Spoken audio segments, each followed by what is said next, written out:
Magandang araw! Welcome to Daddy and Carol's Kitchen!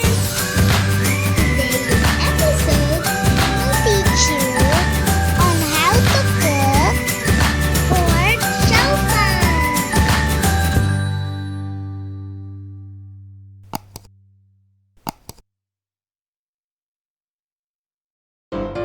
Para sa mga sangkap, 1 cup of ground pork, chopped white onions, onion chips, chopped garlic, 1 teaspoon of soy sauce and oyster sauce, carrots, and 2 eggs. Si Daddy ko na po ang magluluto.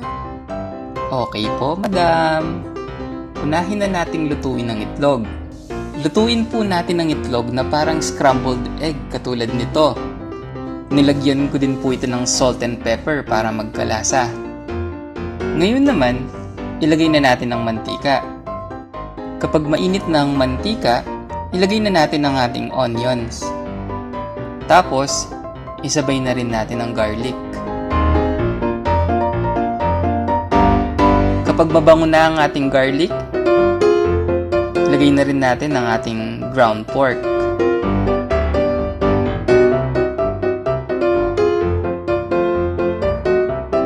Lutuin lang ito hanggang mag-iba na ang kulay to light brown.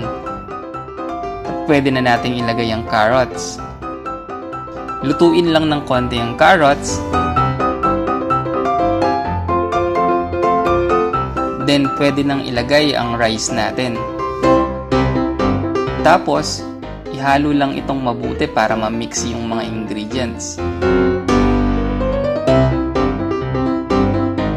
Kapag nawala na yung moist sa kanin, pwede na rin nating ilagay yung toyo at oyster sauce.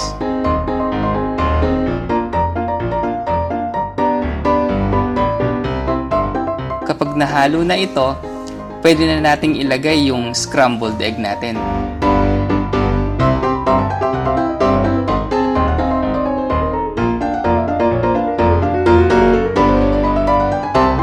At panghuli sa sangkap, ang onion chives.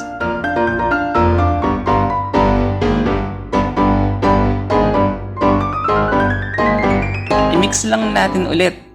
At kapag medyo tuyo na ang ating kanin, luto na ito. Thank you very much for watching our videos.